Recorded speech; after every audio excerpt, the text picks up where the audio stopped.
कहानी की शुरुआत होती है जिमी कलन नाम के एक आदमी से जो अभी अभी जेल से छूटा था। वो सीधा जाकर अपने खबरी से मिला और उससे अपनी गाड़ी, बंदूक और कुछ खुफिया कागजात लेकर चला गया। इन कागजों में प्रेस्कॉट एश्टन नाम के एक आदमी के बारे में जानकारी थी। इसके बाद कलन सीधा प्रेस्कॉट के ऑफिस पहुंचा और उसे गोली मार दी। जल्द ही ये मामला FBI तक पहुंचा और एजेंट हम्फ्रीज और सिसिरो मिलकर इसकी छानबीन में लग गए। उधर कलन ने वापस जाकर अपने खबरी को कुछ पैसे दिए और बाकी नाम बताने को कहा। वहीं दूसरी ओर हम एक किलर को देखते हैं जिसे किसी आदमी ने कलन को मारने का मिशन सौंपा था। इधर FBI ऑफिस में डिटेक्टिव सिसिरो को कलन के बीते हुए कल के बारे में कुछ खास जानकारी मिली। उसने हम्फ्रीज को बताया कि कुछ साल पहले कलन और उसका भाई एक बैंक लूटने गए थे। हालांकि उनका प्लान कामयाब रहा, लेकिन बदकिस्मती से किसी ने उनकी खबर दूसरी गैंग को दे दी। अचानक उन पर माफिया गैंग्स ने मिलकर हमला कर दिया क्योंकि वो लोग बैंक से लूटे हुए पैसों को हथियाना चाहते थे। वो कलन और उसके भाई गैरी पर अत्याचार करने लगे, लेकिन गैरी इतनी जल्दी अपनी लूट का पता बताने को राजी नहीं था। लेकिन कलन को अपने भाई की जान प्यारी थी, इसीलिए उसने गुंडों को पैसों का पता बता दिया। खैर, पैसों की जानकारी मिलने के बाद भी 3 गैंगस्टर्स प्रेस्कॉट, निक्सन और केनेथ टाइसन ने मिलकर गैरी का गला काट डाला। इसके बाद उन्होंने कलन को भी गोली मार दी और डॉक्टर्स ने उसे मृत घोषित कर दिया। लेकिन इलाज के वक्त उन्होंने कलन के सर में लोहे की चिप लगाई थी और शायद इसी चमत्कार से उसकी जान बच गई।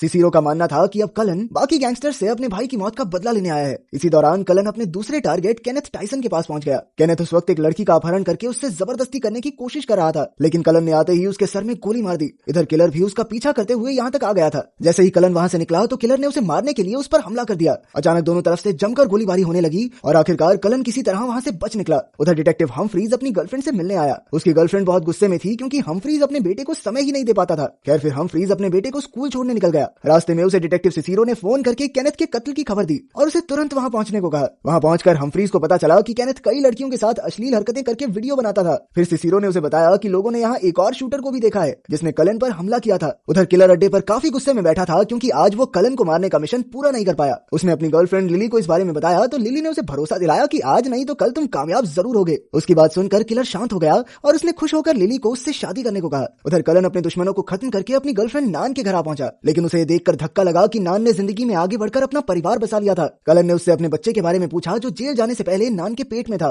लेकिन नान कहने लगी कि उसका मिसकैरेज हो गया था क्योंकि वो कलन के साथ जिंदगी नहीं बिता सकती थी। ये सुनकर कलन को गहरा सदमा लगा और वो वहां से जाने लगा, लेकिन पीछे से नान ने कहा कि वो उसके साथ है। वो चाहती थी कि कलन अपने भाई की मौत का बदला जरूर ले। वहीं दूसरी ओर किलर ने लिली से शादी कर ली और दोनों जश्न मनाने निकल गए। तब किलर ने उसे अपने दिल की बात बताते हुए कहा कि वो जुर्म की दुनिया छोड़कर एक आम जिंदगी बिताना चाहता है। उधर कलन अपने अगले दुश्मन निक्सॉन को मारने की तैयारी में जुट गया। उसने निक्सॉन को एक क्लब में जाते हुए देखा और उसे याद आया कि कैसे निक्सॉन ने उसके भाई का गला रेत कर उसकी हत्या कर दी थी। अब कलन भी उसके पीछे अंदर घुसकर बाथरूम में आ गया। तब निक्सॉन ने उसे देखकर कहा कि वो जानता था कि कलन उसे ढूंढते हुए यहाँ जरूर आएगा। इसके बाद निक्सॉन ने गार्ड को बाहर भेज दिया और खुद कलन के साथ दो हाथ करने का फैसला किया। जल्द ही दोनों में हाथापाई शुरू हो गई, लेकिन कलन ने उसके सीने में चाकू घोंप दिया और तुरंत वहां से भाग निकला। वहीं दूसरी ओर किलर जुर्म की दुनिया से निकलना चाहता था, लेकिन कलन को मारने का अधूरा मिशन उसे अंदर ही अंदर खाए जा रहा था। आखिरकार उससे रुका ही नहीं गया और उसने ये मिशन पूरा करने का फैसला किया। तभी लिली को इसका पता चल गया और उसने किलर को रोकने की कोशिश की, लेकिन किलर ने उसकी एक न सुनी और मिशन पर निकल गया। अगली सुबह किलर और डिटेक्टिव्स दोनों अपने काम पर निकल पड़े। हम्फ्रीज ने सिसिरो को कॉल करके कल रात हुए निक्सॉन के कत्ल के बारे में बताया। हम्फ्रीज को शक था कि इसमें कलन का हाथ है, पर सिसिरो को ऐसा नहीं लगता था।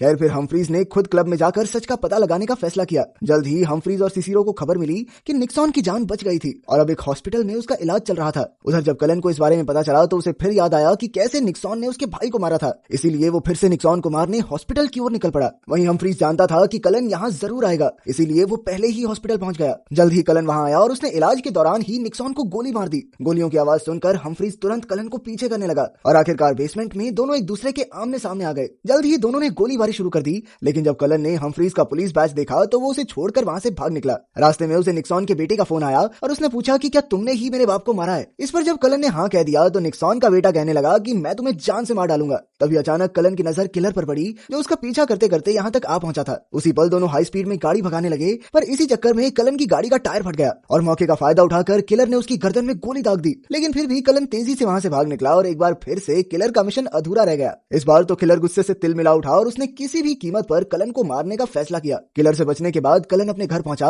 और उसने अपनी ही माँ के सर पर बंदूक तान दी। उसने अपनी माँ से पूछा कि आखिर उसके पिता कहाँ हैं, क्योंकि असल में कलन को लगता था कि उसके बाप ने ही बैंक लूट वाले दिन बाकी गैंग्स को उनकी खबर दी थी। कलन के पिता ने उनसे लूट का हिस्सा मांगा था, लेकिन जब उन्होंने हिस्सा देने से मना कर दिया तो उसने अपने ही बेटों को मरवाने का प्लान बना दिया। लेकिन कलन की मां ने कहा कि ये सच नहीं है। तब कलन ने बताया कि पहले वो इस चोरी के प्लान में अपने भाई गैरी के साथ नहीं था, लेकिन ऐन वक्त पर उसका ड्राइवर भाग गया, इसीलिए उसे ड्राइवर की जगह लेनी पड़ी। गैरी ने हमेशा उसका साथ दिया था, इसीलिए कलन भी उसकी मदद करना चाहता था, लेकिन वो कहां जानता था कि इसी प्लान में गैरी मारा जाएगा। इसके बाद कलन की नजर एक तस्वीर पर पड़ी और उसने मारिया को देखा, जो उस वक्त गैरी की गर्लफ्रेंड हुआ करती थी। तब उसे एहसास हुआ कि उस दिन उनके पिता ने नहीं बल्कि मारिया ने उन्हें धोखा दिया था। अब उसने गैरी की अस्थियां उठाई और मारिया को ढूंढने निकल पड़ा। उधर हमफ्रीज जब ऑफिस पहुंचा तो सबने उसकी काफी तारीफ की, क्योंकि वो हॉस्पिटल में कलन को पकड़ने के काफी करीब आ गया था। फिर सिसिरो ने उसे बताया कि गैरी के कत्ल में सिर्फ छोटे मोटे गैंगस्टर्स का ही हाथ था और उनमें से किसी ने भी आज तक कोई बड़ा गुनाह नहीं किया। इधर कलन का अब सिर्फ एक आखिरी टारगेट बचा था, जिसका नाम था अलेक्जेंडर जैरेड। जल्द ही उसने जैरेड को ढूंढ निकाला, जो कि अब एक क्रिश्चियन नेता बन चुका था। जैरेड ने भी कलन को देखते ही पहचान लिया और दोनों सैर करने निकल गए। जैरेड कहने लगा कि अब वो ईसाई धर्म का सत्संग करता है और उसने हाल फिलहाल एक लड़के को भी गोद लिया है, लेकिन कलन ने कहा कि इससे तुम्हारे पाप तो नहीं धुल जाएंगे ना। तब जैरेड ने सफाई देते हुए कहा कि वो गैंग का हिस्सा जरूर था,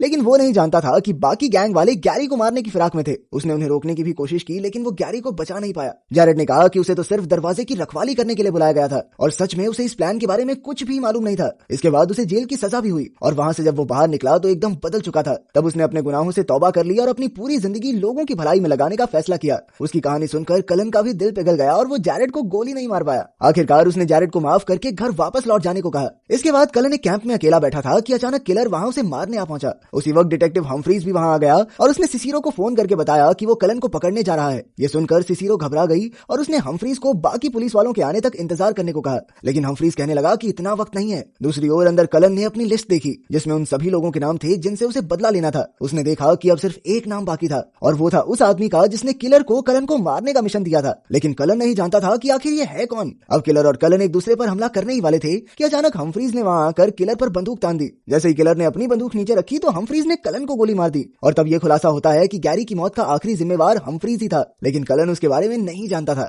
वहीं किलर को एहसास हुआ कि हमफ्रीज ही वो आदमी था जिसने उसे कलन को मारने का मिशन दिया था। फिर हमफ्रीज ने बताया कि गैरी की गर्लफ्रेंड उसकी खबरी थी और उसने ही कलन और गैरी के प्लान की खबर हमफ्रीज को दी थी। आखिरकार हमफ्रीज ने किलर को इस मिशन के पैसे दिए, लेकिन किलर ने इससे इनकार कर दिया क्योंकि उसने काम पूरा नहीं किया था। खैर इसके बाद वो जुर्म की दुनिया हमेशा के लिए छोड़कर लिली के पास चला गया। इधर डिटेक्टिव सिसिरो हमफ्रीज की मदद करने आ रही थी कि रास्ते में उसे एहसास हुआ कि हमफ्रीज तो शुरुआत से कलन के बारे में सब कुछ जानता था। अब कलन को मारकर हमफ्रीज का रास्ता एकदम साफ हो चुका था, इसीलिए उसने मारिया को फोन करके कहा कि वो घर लौट रहा है। पर तभी अचानक किसी ने पीछे से उसे गोली मार दी। ये कोई और नहीं बल्कि कलन ही था। असल में कलन के सर में लोहे की चिप लगी थी, जिस वजह से उसकी जान बच गई। जल्द ही FBI की टीम वहां पहुंची और उन्हें हमफ्रीज की लाश मिली, लेकिन सिसिरो ने हमफ्रीज की असलियत छिपाए रखने का फैसला किया। आखिरकार कलन का बदला पूरा हो गया था, इसीलिए उसने गैरी की अस्थियां समुद्र में बहा दी और अपने रास्ते पर निकल गया। अगर वीडियो पसंद आई तो लाइक कर देना, चैनल को सब्सक्राइब कर देना। मिलते हैं अगली वीडियो में।